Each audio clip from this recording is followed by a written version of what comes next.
আসসালামু আলাইকুম সুপ্রিয় নবম দশম শ্রেণীর ছাত্রছাত্রীবৃন্দ। আজকের ক্লাসে আমরা আলোচনা করব তোমাদের গণিত বইয়ের তৃতীয় অধ্যায় বীজগণিতিক রাশি পৃষ্ঠা নম্বর 71 অনুশীলনী 3.5-এর তোমাদের এমসিকিউ প্রশ্ন আছে। এখানে হচ্ছে 13টি। আজকে আমরা এই 13টি প্রশ্ন নিয়ে আলোচনা করব। দেখো, প্রথম প্রশ্নটি হচ্ছে এফ অফ এক্স সমান x square minus 4x plus 4 হলে এফ অফ 2 এর মান নিচের কোনটি? তাহলে 4 হবে না, 2 হবে না, 1 হবে না, 0 হবে। তাহলে আমরা যদি এই সমীকরণটিকে আমাদের সাইন্টিফিক ক্যালকুলেটরে তুলি, দেখো এক্স প্রথমে তুলবা, এক্স তোলার পর তারপর স্কোয়ার দিবা, তারপর আছে আমাদের -4x, তাহলে -4, আবার এক্স তুলবা, তারপরে আমাদের আছে +4, তাহলে +4 তুলে দেখো সি এর থেকে চাপ দেবা, এর থেকে চাপ দেওয়ার পর দেখো আমাদের 2 বসাতে বলছে, তাহলে আমরা 2 লিখলাম, এক্সের মান হচ্ছে 2 দিলে দেখো আমাদের অ্যান্সার হয় কত? 0। তাহলে আমাদের অ্যান্সার কিন্তু হবে 0। শিক্ষার্থী বন্ধুরা, আমরা আমাদের অ্যান্সার পাইলাম হচ্ছে 1-এর ঘ নম্বর, এইটা সঠিক, ঘ নম্বর সঠিক। প্রিয় শিক্ষার্থীবৃন্দু, 2 নম্বর প্রশ্ন দেখো, half into A plus B whole square minus A minus B whole square. তাহলে প্রিয় শিক্ষার্থীবৃন্দু, আমরা কিন্তু একটা সূত্র জানি। সূত্রটি হচ্ছে এরকম, দেখো 4ab সমান দেখো A plus B whole square minus A minus B whole square. তাহলে A plus B whole square minus A minus B whole square সমান 4ab যদি আমরা লিখতে পারি, তাহলে এখানে যেহেতু দিছে হচ্ছে হাফ, তাহলে হাফ লিখলাম। আবার A plus B whole square minus A minus B whole square সমান 4ab যদি আমরা লিখতে পারি, তাহলে আমরা 4ab লিখলাম, 2 দিয়ে কোনো 4 কেটে দিলাম, তাহলে আমাদের কত থাকে 2 আর ab, তাহলে 2ab হয় না? তাহলে এটার উত্তর কিন্তু হয় গ নম্বর হচ্ছে 2ab। এখন আমরা 3 নম্বর প্রশ্নটি করব। দেখো 3 নম্বর প্রশ্নটি হচ্ছে এক্স প্লাস 2 ডিভাইডেড এক্স সমান 3 হলে x cube plus 8 divided x কিউবের মান কত? তাহলে প্রিয় শিক্ষার্থীবৃন্দ, এটা করার জন্য আমাদের একটা সূত্র অ্যাপ্লাই করতে হবে। দেখো, তাহলে যদি আমরা এটাকে করার জন্য সূত্র অ্যাপ্লাই করে, দেখো এক্স প্লাস 2 ডিভাইডেড এক্স সমান 3 মনে করা হলো। এখন আমরা এক্স কিউব আমাদের দেওয়া আছে হচ্ছে x cube plus 8 divided x cube. তাহলে প্রিয় শিক্ষার্থীবৃন্দ, আমরা যদি এটাকে একটু ভেঙে লিখি, দেখো এরকম করে কিন্তু ভেঙে লেখা যায়, এটা হচ্ছে এ, এটা বি, তাহলে A plus B whole cube minus 3ab into A plus B. আমরা এটা লিখলাম, লেখার পর এটার মান আমাদের কত আছে? দেখো 3 লিখলাম, তারপর কিউব দিলাম, -3 লিখলাম, এক্স কিউব কেটে দিলাম, থাকে আমাদের 2, এর মান হচ্ছে 3। তাহলে আমাদের হবে 27 মাইনাস 3 3 9, 9 2 18। তাহলে শিক্ষার্থী বন্ধুরা 27 থেকে 18 বাদ দিলে হয় 9। তাহলে শিক্ষার্থী বন্ধুরা আমাদের অ্যান্সার হবে 9। তাহলে গ নম্বর উত্তর সঠিক। তারপর দেখো 4 নম্বর বলতেছে x to the power 4 plus P square plus 1, এটার উৎপাদক কত হবে শিক্ষার্থী বন্ধুরা? তাহলে আমাদের এক্ষেত্রেও আমাদের উৎপাদক করার জন্য সূত্র অ্যাপ্লাই করতে হবে। দেখো, আমি প্রশ্নটি প্রথম তুলে নিই, P to the power 4 plus P square plus 1। তাহলে এখন যদি আমরা এটাকে সূত্র অ্যাপ্লাই করি এরকম করে,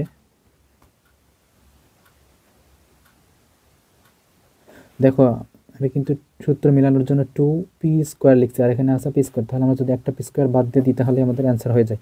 এখন এটা হচ্ছে square plus 2ab plus b square হলো, তাহলে এটাকে এরকম করে লেখা যায় a plus B whole square, আর এখানে থাকলো পি স্কোয়ার।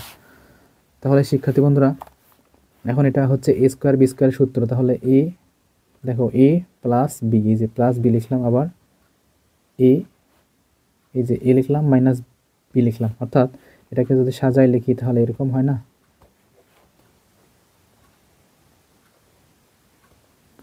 তাহলে দেখো এই উত্তরটা কোন জায়গায় আছে? দেখো P square plus P plus 1, P square plus P plus 1, তারপরে পি স্কোয়ার মাইনাস, তাহলে দেখো P square minus P plus 1, এই যে ঘ নম্বরে কিন্তু উত্তর সঠিক হবে শিক্ষার্থী বন্ধুরা। দেখো তোমরা তোমাদের এই আমার অ্যান্সারের সাথে তোমাদের বইয়ের অ্যান্সার মিলেও দেখো ঘ নম্বর কিন্তু সঠিক হয়। তাহলে 5 নম্বর শিক্ষার্থী বন্ধুরা, দেখো 5 নম্বর, তাহলে কী হবে? 5 নম্বর হচ্ছে যদি এক্স সমান 2 মাইনাস √3 হয়, তাহলে এক্স স্কোয়ারের মান কত শিক্ষার্থী বন্ধুরা? তাহলে এটা করার জন্য আমরা কী করবো? দেখো প্রিয় শিক্ষার্থীবৃন্দ, দেখো বলছে যে এক্স সমান 2 মাইনাস √3 হলে, তাহলে এই যে এটা যে আমাদের দেওয়া আছে, তাহলে বলছে বর্গ করতে, অর্থাৎ তাহলে যদি আমরা এটার উপর স্কোয়ার দিই, তাহলে এই পাশে স্কোয়ার দিতে হবে, দুই পাশে যদি বর্গ করি, তাহলে দেখো এটা এ মাইনাস বি হোল স্কোয়ারের সূত্র পড়লো, তাহলে square minus 2ab plus b square. তাহলে 2 2 4, আর 2 2 4, আর √3, আর √3 স্কোয়ার কেটে গেল, থাকে 3, তাহলে 4 আর 3 7 মাইনাস 4√3। তাহলে এটা হচ্ছে আমাদের অ্যান্সার। এই যে দেখো খ নম্বর, তাহলে খ নম্বর আমাদের অ্যান্সার সঠিক। এবার আমরা গ নম্বর করব। তাহলে গ নম্বর বলছে এটা হলে এফ অফ এক্স সমান 0 হলে এক্স সমান কত হবে শিক্ষার্থী বন্ধুরা? তাহলে আমরা দেখো কি করি, প্রিয় শিক্ষার্থীবৃন্দু, তুমি অঙ্কটি করার আগে দেখো সিম্পলি এই অ্যান্সারটা বের করতে পারবা যদি তুমি বুঝে থাকো। দেখো এখানে কিন্তু এই যে x square minus 5x plus 6 এটা কিন্তু দেখো মিডল টার্ম হয়, 3 দুগুণ 6, 3 আর 2 যোগ করলে 5 হয়। তাহলে আমরা দেখতে পাচ্ছি 3 আর 2 যোগ করলে 5, তাহলে এটা যদি আমরা মিডল টার্ম করি শিক্ষার্থী বন্ধুরা, দেখো আমাদের অ্যান্সার কি হয়, এরকম হয় না যে এখানে যেহেতু আমাদের আছে হচ্ছে x square minus 5x plus 6, তাহলে এটা যদি আমরা মিডল টার্ম করি তাহলে x square minus 3x minus 2x plus 6, তাহলে দেখো এখানে কমন নিলে হয় x into x minus 3 minus 2 common নিলে এক্স মাইনাস 3, তাহলে এক্স মাইনাস 3 আবার এক্স মাইনাস 2 হয়। তাহলে এই দুইটা সমান যদি 0 ধরি আমরা, তাহলে এক্স মাইনাস 3 সমানও 0 হবে, এক্স মাইনাস 2 সমানও 0 হবে। তাহলে এক্স সমান সমান কিন্তু 3 হলো, আবার এক্স সমান সমান কিন্তু 2 হলো। দেখো তাহলে কিন্তু এক্সের মান 2 আর 3 হবে শিক্ষার্থী বন্ধুরা। প্রথম প্রশ্নের এটাই হচ্ছে আমাদের অ্যান্সার। তুমি এরকম করে অ্যান্সার করতে পারো। দেখো 7 নম্বর হচ্ছে 9x স্কোয়ার প্লাস 16y স্কোয়ারের সাথে কত যোগ করলে যোগফল পূর্ণবর্গ সংখ্যা হবে। তাহলে শিক্ষার্থী বন্ধুরা আমরা যদি এটাকে এ এটাকে যদি বি মনে করি তাহলে আমরা কি করতে পারি, দেখো 9 স্কোয়ার, দেখো আমি একটু তোমাদের দেখাই, 9x স্কোয়ার প্লাস আমাদের আছে 16y স্কোয়ার, তাহলে 16y স্কোয়ার, তাহলে একটু আমরা জিনিস দেখি, দেখো 9y স্কোয়ার, তাহলে 9y স্কোয়ারকে আমরা যদি এরকম করে করি, দেখো 3x হোল স্কোয়ার, ধরো এখানে প্লাস দিলাম আমি, আবার এটাকে 16কে বানাবো 4y তারপরে স্কোয়ার, এখানে আমরা মাইনাস আর প্লাস অর্থাৎ মাঝখানের পদটা আমরা মিলাবো, দেখো 2 এটা হচ্ছে এ এটা হচ্ছে বি, তাহলে দেখো তো সেক্ষেত্রে মধ্যে আমরা মাঝখানে কত কত সংখ্যা নিয়ে আসলাম, 3 দুগুণ 6, 4 6 24, তাহলে আমরা কিন্তু 24xy নিয়ে আসলাম। তাহলে 24xy নিয়ে আসলে কিন্তু এটা বর্গ হয়, অর্থাৎ আমি কিন্তু এটা বর্গের সূত্র অ্যাপ্লাই করছি শিক্ষার্থী বন্ধু। এটা কিন্তু আসলে বর্গের সূত্র, দেখো a square plus 2ab plus b square, এটা বর্গের সূত্র না, তাহলে আমরা এটা বর্গের সূত্র অ্যাপ্লাই করে আমরা কত পাইলাম 24, তাহলে যে আমাদের 24xy উত্তর। এবার আমরা এই যে আমাদের প্রশ্ন আছে, দেখো এখানে 8 থেকে 10 নম্বর প্রশ্নের জন্য x⁴ minus x square plus 1 সমান 0 হলে, দেখো শিক্ষার্থী বন্ধুরা 8 নম্বর বলছে এক্স স্কোয়ার প্লাস 1/x স্কোয়ারের মান কত। তাহলে আমরা যদি সূত্র অ্যাপ্লাই করি, দেখো আমি এখানে লিখে নিছি, এখন আমরা সূত্র অ্যাপ্লাই করব। তাহলে এক্ষেত্রে এটাকে তুমি যদি x⁴ প্লাস 1 রেখে দিয়ে এক্স স্কোয়ারকে ডান পাশে পার করে দাও, দেখো এরকম করে করা যায়।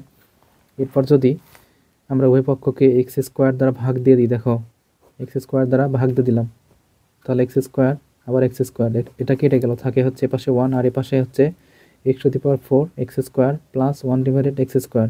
তাহলে এখন যদি আমরা কাটাকাটি করি শিক্ষার্থী বন্ধুরা, দেখো x⁴কে আমরা যদি দুইবার এরকম করে ভেঙে লিখি, দেখো এটা লেখা যায়, এখন এক্স স্কোয়ার কেটে দিলাম, থাকে হচ্ছে x square plus 1/x square সমান সমান 1। তাহলে প্রিয় শিক্ষার্থী কিন্তু আমাদের অ্যান্সার কিন্তু হবে 1, এই যে গ নাম্বার অ্যান্সার 1। এবার হচ্ছে a plus B whole square মান কত।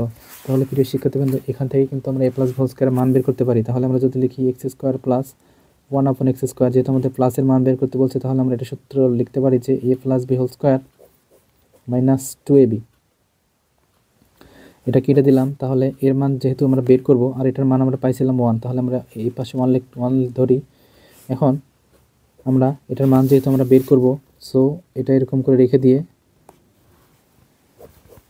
মাইনাস 2 সমান সমান 1, তাহলে x plus 1/x whole square, এক আমাদের ডান পাশে ছিলই, আর 2কে আমরা ডান পাশে নিয়ে গেলাম, মাইনাস প্লাস হয়ে গেল, তাহলে হয়ে গেল কিন্তু 3। তাহলে শিক্ষার্থী বন্ধুরা 9 নম্বর হচ্ছে 3। প্রিয় শিক্ষার্থীবৃন্দ এবার আমরা 10 নম্বর করবো। দেখো 10 নম্বর হচ্ছে x³ প্লাস 1/x³ এর মান নির্ণয় করো। তাহলে আমরা আমাদের যে প্রথমে মান ছিল হচ্ছে, আমরা যে প্রথমে মান বের করলাম 8 নম্বরের যে 9 নম্বরে আমরা যে মান বের করলাম x plus 1/x whole square সমান আমরা মান বের করছিলাম কিন্তু 3। তাহলে এই স্কোয়ার যদি এই পাশে দিয়ে দিই আমরা, তাহলে এরকম কিন্তু রুট হয়ে যায়। তাহলে এখন আমরা x³ আর 1/x³ এর সূত্র অ্যাপ্লাই করব। দেখো তাহলে x³ প্লাস 1/x³ এর সূত্র কি শিক্ষার্থী বন্ধুরা? সূত্র হবে a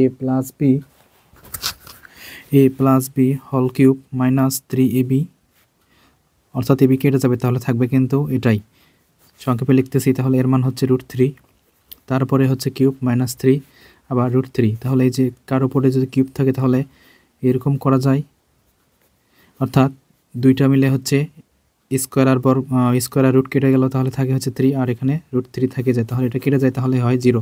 তাহলে প্রিয় শিক্ষার্থী কিন্তু 10 নম্বর কিন্তু আমাদের অ্যান্সার হবে 0।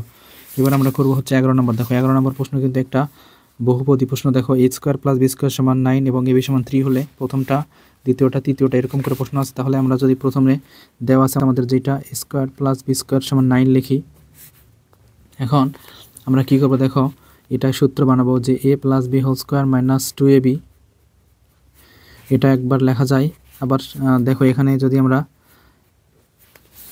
a + b এর মান, দেখো এখানে 2 নম্বর বলছে a + b², তাহলে a + b² মান যদি তুমি বের করতে চাও, তাহলে a + b² - 2ab এর মান হচ্ছে 3, 9। তাহলে a + b² - 6 = 9। তাহলে a + b² = কিন্তু 6, কিন্তু 9 এর ওই পাশে চলে যাবে, তাহলে +6 হয়ে যাবে, তাহলে হয়ে যায় 15। তাহলে কিন্তু 2 নম্বরও সঠিক। প্রিয় শিক্ষার্থীবৃন্দ, এবার আমরা দেখব 1 নম্বর আমাদের সঠিক হয় কিনা। তাহলে a² + b² = 9, তাহলে আমরা জানি a - b² + 2ab = 9। তাহলে a - b এর মান যেহেতু আমরা বের করব, তাহলে a - b সমান রেখে দেব 2 × 3 = 9। আবার a - b² সমান দেখো এখানে কিন্তু 3 × 6 হয়, 6কে যদি 9 এর ওই পাশে পার করে দিই মাইনাস হয়ে যায়, এখানে প্লাস আছে, তাহলে হয়ে যায় কিন্তু 3। তাহলে দেখো 1 নম্বর সঠিক। 1 নম্বর কিন্তু আমাদের সঠিক হলো। এবার আমাদের 3 নম্বর দেখতে হবে। দেখো a² + b² + a² b² = 18। তাহলে এটা আমরা কিভাবে করব, দেখো শিক্ষার্থী বন্ধুরা, আমাদের 3 নম্বর প্রশ্নটি কিন্তু এরকম। তাহলে আমাদের যে a² + b² মান আছে, দেখো এই যে a² + b² মান 9, আবার ab এর মান 3। তাহলে আমরা দেখি তো আমাদের রাইট সাইড 18 আসে কিনা। তাহলে আমরা কি করব, দেখো এখানে a² b² মান আমরা লিখব 9 প্লাস এখানে ab আমরা যদি এরকম করে লিখি, দেখো তাহলে 9 প্লাস এখানে 3 এর উপর স্কোয়ার, অর্থাৎ ab এর মান 3 তারপর স্কোয়ার। দেখো তাহলে 9 + 9 তাহলে হয়ে যায় 18। তাহলে শিক্ষার্থী বন্ধু দেখো আমাদের 18 কিন্তু মিলল। তাহলে এটা কিন্তু 3টাই সঠিক, 11 নম্বরের 3টাই সঠিক। এখন 12 নম্বর হচ্ছে 3a⁵ - 6a⁴ + 3a + 14 একটি বীজগণিতিক রাশি হলে রাশিটির চলক হচ্ছে a। অবশ্যই শিক্ষার্থী বন্ধুরা, এই রাশিটির চলক কিন্তু এই আছে, কারণ এখানে x নাই। রাশিটির মাত্রা হচ্ছে 5। আসলে মাত্রা বলতে বুঝি আমরা যে সর্বোচ্চ সূচক যেটা থাকবে সেটাই হচ্ছে তার মাত্রা। তাহলে মাত্রা কিন্তু এখানে অবশ্যই 5। তাহলে দ্বিতীয়টাও সঠিক আছে। তাহলে এরপরে বলছে 4 এর সহগ 6 না, আসলে এখানে ছিল -6, তাহলে এখানে লিখছে +6, তাহলে এটা হবে না, তাহলে 1 ও 2 হবে, ক নম্বর। এবার আমাদের লাস্ট প্রশ্ন হচ্ছে বহুপদী a³ - 1/64 এর উৎপাদক কী। তাহলে শিক্ষার্থী বন্ধুরা, এক্ষেত্রে আমরা উৎপাদকের সূত্র অ্যাপ্লাই করব। দেখো এখানে বলছে p³ - 1/16। তাহলে আমরা যদি এখানে লিখি p³ - 1/16, এখন এটাকে আমরা উৎপাদক করার জন্য দেখো p³ লিখলাম আর 1/4 এর উপর আমরা কিউব দিলাম এরকম। তাহলে এটা হচ্ছে a³ - b³ এর সূত্র। তাহলে a - b, তারপরে a² + ab + b²। এখন এখানে হচ্ছে দেখো p - 1/p, এটা একটা উৎপাদক হলো। আবার এক্ষেত্রে হচ্ছে p² + p/4 + 1/16, এটা একটা উৎপাদক। তাহলে শিক্ষার্থী বন্ধুরা দেখো এই রাশিটির হচ্ছে দুইটি উৎপাদক হচ্ছে p - 1/p, আবার p² + p/4 + 1/16। তাহলে দেখো এই যে ক নম্বর আর 1 নম্বর এবং 3 নম্বর কিন্তু আমাদের সঠিক হলো, 2 নম্বর কিন্তু আমাদের অ্যান্সার আসে নাই। তাহলে এই যে খ নম্বর, এটাই হচ্ছে আমাদের অ্যান্সার। প্রিয় শিক্ষার্থীবৃন্দ, আশা করি তোমরা সবাই বুঝতে পারছো। ধন্যবাদ।